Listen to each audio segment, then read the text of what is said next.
আমরা আবার বেরিয়ে পড়েছি আর একটা নতুন গন্তব্যের উদ্দেশ্যে। আমরা পলাশ দেখতে তো যাচ্ছি, কিন্তু এবার পুরুলিয়া যাচ্ছি না। পলাশ দেখবো কিন্তু পুরুলিয়া না।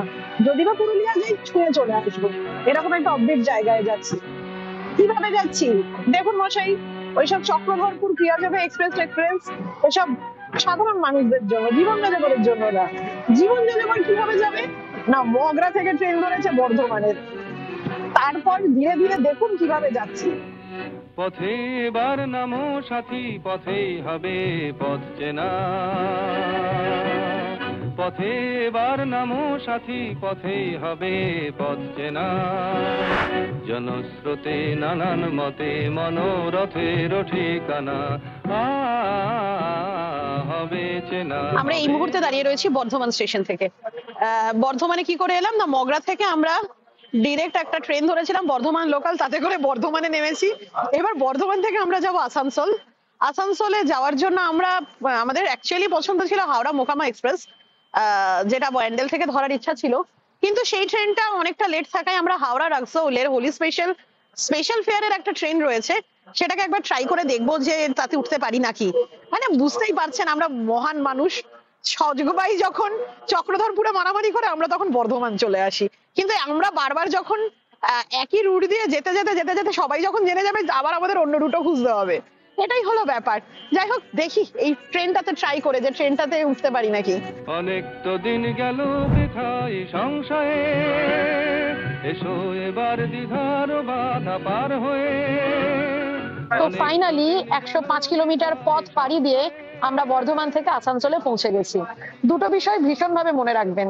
এক হচ্ছে, আপনারা যদি ভিড়কে এড়াতে চান তাহলে দুটো জায়গা থেকে আপনারা পুরুলিয়াকে কানেক্ট করতে পারেন।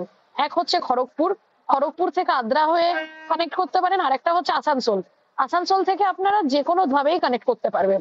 আমরা অ্যাকচুয়ালি আসানসোল থেকে মেমু স্পেশাল ধরে আমরা যাব হচ্ছে ঝাড়খণ্ডের মুড়ি জংশন, এবং মুড়ি জংশনের পুরুলিয়ায় আমরা এবার থাকছি না। আমরা এবার মুড়ি জংশনের আশপাশে একটা অফবিট ডেস্টিনেশনে যাব, এখান থেকে আমরা মেমুতে যাব। আসলে আমরা গরিব মানুষ, পয়সা কম, তো কম পয়সার রুট আপনাদের দেখাচ্ছি। এইটা হচ্ছে সব থেকে সস্তার রুট, যে রুটে আপনাদের হয়তো একটু ভেঙে একটু কষ্ট করে আসতে হবে, একটু বসে, কিন্তু সব থেকে সস্তায়, সব থেকে তাড়াতাড়ি, এবং কোনো রকম কোনো রিজার্ভেশন ছাড়াই আপনারা পুরুলিয়াকে কানেক্ট করতে পারবেন। চলুন মেমুতে গিয়ে আবার দেখা হবে। আমরা এখন উঠে পড়েছি আসানসোল টু রাঁচি মেমু এক্সপ্রেসে। এই ট্রেনটি আদর্শ ট্রেন মুড়ি জংশনে ঠিকঠাক টাইমে পৌঁছানোর জন্য। কেন বলছি, কারণ এই ট্রেনটা পুরো পুরুলিয়ার একটা চক্কর কেটে পলাশ দেখিয়ে পুরুলিয়ার উঁচু নিচু মালভূমির পথ পেরিয়ে আপনাকে যখন মুড়ি নামাবে, তখন মোটামুটি 9:30 নাগাদ বাজবে সকালে, এবং খুব সুন্দরভাবে আপনাকে 30 টাকায় পৌঁছে দেবে মুড়ি জংশন। আপনারা পুরুলিয়াকে 3টে সার্কিটে ভাগ করে ঘুরতে পারেন। একটা সার্কিট হচ্ছে পুরুলিয়া অযোধ্যা পাহাড় সার্কিট, যার ভিডিও অলরেডি আমাদের কাছে আছে। 2 নম্বর সার্কিট হচ্ছে বরন্তি সার্কিট, যেটাও আসানসোল থেকে মুরাডি হয়ে যাওয়া যায়, যেখানে আমরা এখনো অব্দি ভিডিও বানাতে পারিনি। 3 নম্বর সার্কিট হচ্ছে ঝালদা সার্কিট, যার একপাশে তুলিনের ভিডিও আমরা অলরেডি বানিয়ে ফেলেছি, হয় আই বাটনে নয় ডেসক্রিপশনে কোথাও না কোথাও আপনারা পেয়েই যাবেন যার লিঙ্ক। আর ঝালদা সার্কিটে তুলিন দিয়ে একটা পোর্শন ঘোরা যায়, আর আমরা এবার যেখানে যাচ্ছি, যেটা ঝাড়খণ্ডে পড়লেও, এখান থেকেও ঝাড়খণ্ডের দিকের আর ঝালদা সার্কিটের দিকেও বিভিন্ন জায়গা ঘোরা যায়। আর রইল বাকি পলাশের কথা। পলাশ তো গোটা পুরুলিয়া ছড়িয়ে রয়েছে, পুরুলিয়া এখন আগুনের মতো জ্বলছে, দুর্দান্ত সেই রূপ দেখতে যারা আপনারা পাগলের মতন বারবার পুরুলিয়া ছুটে আসেন, তাদের জন্য কম খরচের সব থেকে ভালো রুট হচ্ছে আসানসোল থেকে মুড়ি জংশন যাওয়ার এই ট্রেনটি। 30 টাকায় পৌঁছে যাবে। পথে এবার নামো সাথী, পথেই হবে পথ চেনা।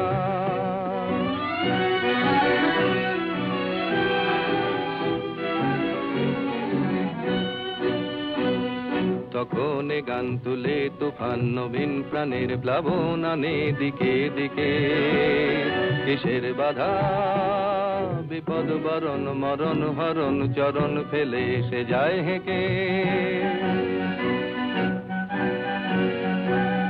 তখন গান তুলে তুফান নবীন প্রাণের প্লাবন আনে দিকে দিকে। কিসের বাধা বিপদ বরণ মরণ হরণ চরণ ফেলে সে যায় হেঁকে। তখন তো আর শোষণ বাঁধন মানব না, গঙ্গার পাড় থেকে চলে এসেছি শিমুল পলাশ মহুয়ার বনে, বুঝতে পারলেন? আমরা মুড়ি জংশনে চলে এসেছি। তো মুড়ি জংশন হচ্ছে ঝাড়খণ্ডের দিকের ফার্স্ট স্টেশন, আর ওদিকের তুলিন যেখানে আমরা গত বছর গেছিলাম সেটি হচ্ছে বাংলার দিকের লাস্ট স্টেশন। তো আমরা এই জোনটাকে ঘুরে দেখব যে শুধুই পুরুলিয়া, পুরুলিয়ার বাইরেও যদি ছোটনাগপুরের অন্যান্য জায়গাগুলোতে পলাশ পাওয়া যায়, আদৌ যায় কিনা, যদি যায় কেন যায়, এগুলো নিয়ে একটু কথাবার্তা হবে, একটা ভিডিও হবে। চলুন, আপাতত আমাদের সারথি চলে এসেছেন বাইরে, তো তার সাথে আগে আমরা যাব হোটেলে, ফ্রেশ হব, তারপর দেখছি কি করা যায়। চলুন। পরোয়ানে আকাশ বাতাস হবে আশার পরোয়ানা, কিসের মানা হবে চেনা হবে জানা, পথে এবার নামো সাথী, পথেই হবে পথ চেনা। সেজে গুজে এখন বেরোচ্ছি। এখন বেরিয়ে আমরা ছোটনাগপুর মালভূমির রঙে রঙিন হয়ে থাকা বসন্তের উপভোগ করব।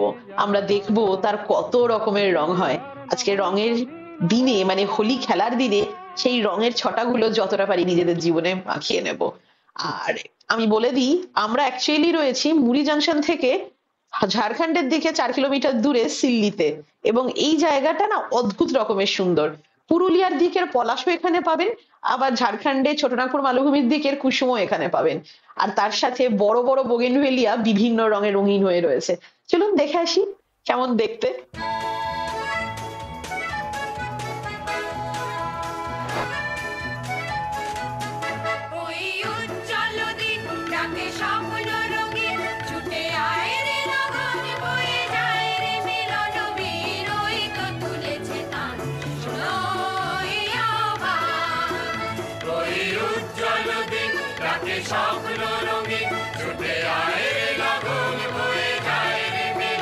তো হোটেল থেকে বেরিয়ে আমরা খাবার খোঁজে খোঁজে খোঁজে খোঁজে, সবকিছু বন্ধ। এত ভয়ানক ধরনের হোলি যে হতে পারে এই সীমান্ত এলাকায়, ঝাড়খণ্ড তুলিন, ঝাড়খণ্ডের সিল্লি, এদিকের তুলিন, ভাবতে পারবেন না, সব বন্ধ। তো মোটামুটি খুঁজতে খুঁজতে খুঁজতে খুঁজতে আমরা আবার সেই বানসা পাহাড়ের পাশে এসে সেই রেস্টুরেন্টটাতেই খেলাম, যে রেস্টুরেন্টটাতে আগের বছরও খেয়েছিলাম। ভীষণ সুন্দর। আসলে ছোটনাগপুর মালভূমিকে যদি খুব কাছ থেকে ঘুরতে হয়, তাহলে না আপনাকে এরকম মেঠো পথগুলো দেখতে হবে, না হলে বুঝতেই পারবেন না যে কি রিসোর্স আমাদের আছে। এই যে পিছনের যে পাহাড়টি দেখা যাচ্ছে, এটা বানসা পাহাড়। এরকম ছোটখাটো টিলা আর মালভূমি এরিয়া নিয়েই গঠিত আমাদের ছোটনাগপুর মালভূমি। আর বসন্তকালে তার অদ্ভুত রূপ, অদ্ভুত। যেমন পুরুলিয়ার পলাশ, তেমন ওদিকের কুসুম। আর এই যে এরিয়াটা, যেটা আমি বারবার বলছি না, বর্ডার এরিয়া, এখানে দুটোই দেখতে পাওয়া যায়, আর অদ্ভুত সুন্দর লাগে। এবার একটা কথা বলে নি, যদি এই ভিডিওতে আমরা পরে আবার কোথাও ঘুরতে যেতে পারি, সেটা আলাদা একটা ভিডিও আসবে। মনে হচ্ছে না আমরা আর কোথাও আজকের জন্য ঘুরতে যেতে পারবো, পুরো রাস্তা ফাঁকা। আর যদি কোথাও ঘুরতে যেতে না পারি, তাহলে এই ভিডিওটা এখানে আমরা খেয়ে দিয়ে ঘুরে ফিরে আপাতত শেষ করে দেবো। পরে সন্ধ্যার দিকে যদি বেরোই তো জুড়ে দেবো। সব কথাই আপনাদের সাথে হয়ে থাকা ভালো, না হলে পরে তো আবার দেখি গিয়ে গোসা করেন। এত গোসা কিসের? না, সন্ধ্যের দিকেও আজকে মনে হচ্ছে না বেরোতে পারবো, কারণ ওই যে অটো দাদা বলছিল যে 4টের পর থেকে বেরোনো আবার শুরু করবে, কি রং নিয়ে উৎপাত মাচাতে শুরু করবে। উৎপাত মাচাতে শুরু করবে। তো অসাধারণ, বিশ্বাস করুন, অসাধারণ। কি ওয়েদার, না ঠান্ডা না গরম। না, গরম আছে, গরমটা একদম বেশ, মানে গায়ে রোদ লাগছে না এরকম একটা গরম এই সময়ে। হ্যাঁ, মানে অদ্ভুত ওয়েদার। তবে খাওয়াটা কিন্তু আগের বারের মতোই জম্পেশ ছিল। বাবা, বেশি খেয়ে ফেলেছি গো। আগের বারেও আমরা বেরিয়ে একই ডায়লগ দিয়েছিলাম, বেশি খেয়ে ফেলেছি। পোর্শন সাইজটাও বেশি এখানে, এদিকে পোর্শন সাইজ বেশি। আর আরেকটা কথা, শুধুমাত্র রং মেখে ভূত হলেই হবে? প্রকৃতির এই রংগুলোকে তো আমাদেরকে মানে প্রিজার্ভ করতে হবেই বলুন, বা কনজার্ভ করতে হবেই বলুন, না হলে আমাদের নাতি নাতনিরা তো দেখতেই পাবে না। তো পলাশ দেখুন, কুসুম দেখুন, রঙে রাঙিয়ে তুলুন মন। দয়া করে গাছপালার ডাল ভাঙবেন না, গাছপালা ভেঙে দেবেন না, দয়া করে গাছপালা ভাঙবেন না, এবং দয়া করুন আমাদের পরবর্তী প্রজন্মকে এই প্রকৃতিকে এরকমই দেখতে দিন, প্লিজ। এখানে কি আসছে, চলো দেখি।